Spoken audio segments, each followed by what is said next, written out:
Bawal po kasi... Hindi, ito lang naman kinuko. Hindi ko naman tinututok sa tao. Sa bus lang naman eh. Oo nga po, sa bus po. Hindi po pwede sa bus? Eh dati na ako nagbablog ng mga bus nyo eh. Oo nga po eh. Ito, pinabawal na tayo.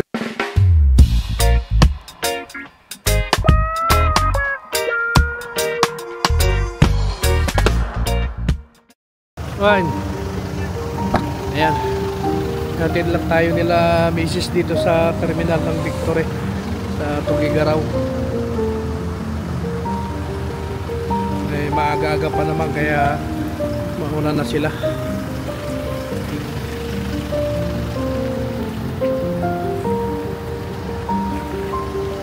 Thank you, thank you, thank you.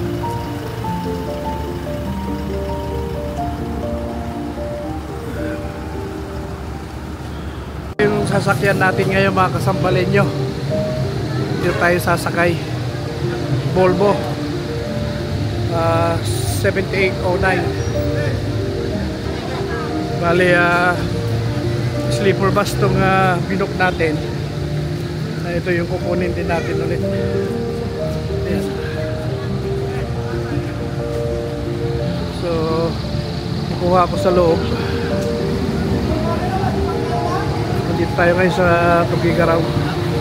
Ito yung sasakyan natin ngayon. Sleeper bus. Ano ito kuya? Ito yung... Ha? Ito din yung royal ha?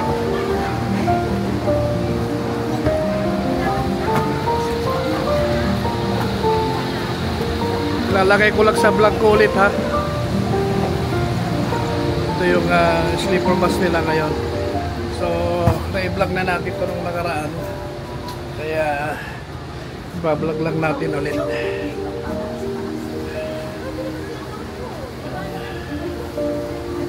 Dito tayo nakaupo sa harap.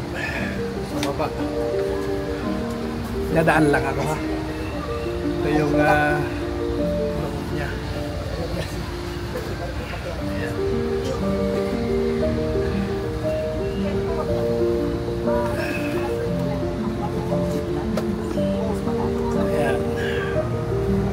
Hipot nga lang talaga yung sleeper bus.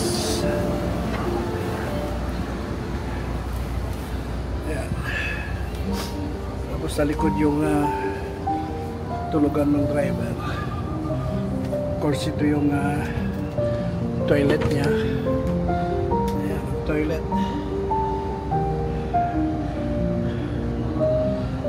Okay naman yung size niya.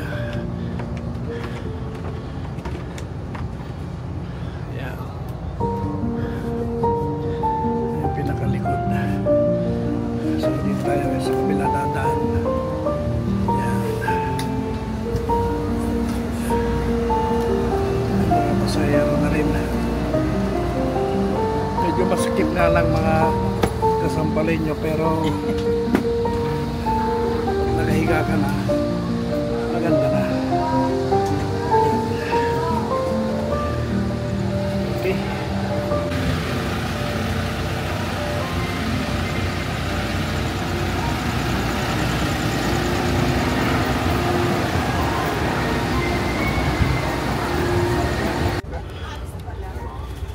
Yan mga kasambalin nyo, nakasakay na tayo.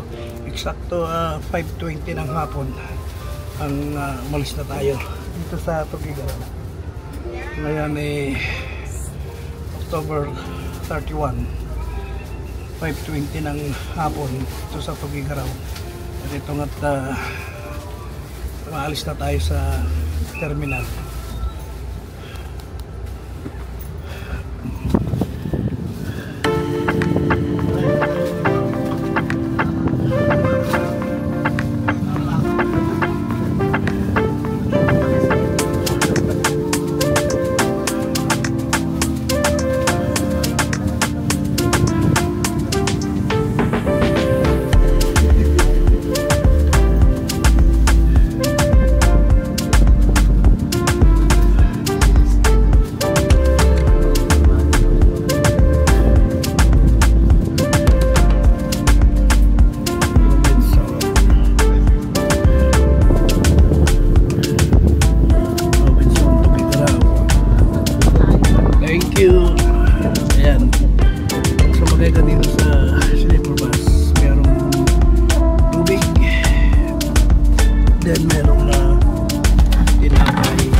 tumigil lang kami para lang pick up na pasahero.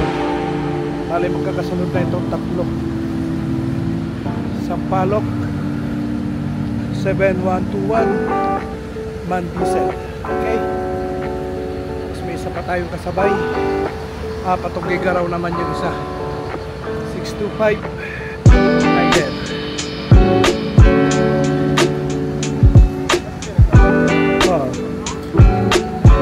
Dati na hindi, ito lang naman tinututo. Hindi ko naman tinututo sa tao. Sa bus lang naman. Oo nga po sa bus po. Hindi po pwede sa bus. Hindi dati na ako nagpapag ng mga bus nila. Oo nga po Ito, pinabawal na tayong mag-vlog daw dito sa Victory. Ewan ko kung bakit, pero dati na ako nagbablog dito. Yun lang naman mga bus ang kinukuha natin mga kasabali nyo. Pero binawalan tayo ng guard, okay? Yan lang. Tataka lang ako. Dati na ako nagbablog dito eh. Yung biyahe ko. Binawalan tayo ng security. Hindi ko alam kung bakit. Sa pamunuan ng Victory Liner, ewan ko kung bakit binabawal ninyo mag-vlog. Para hindi naman sa inyo ito. Kaya mga kasambalin nyo, binawalan tayo ng security, okay?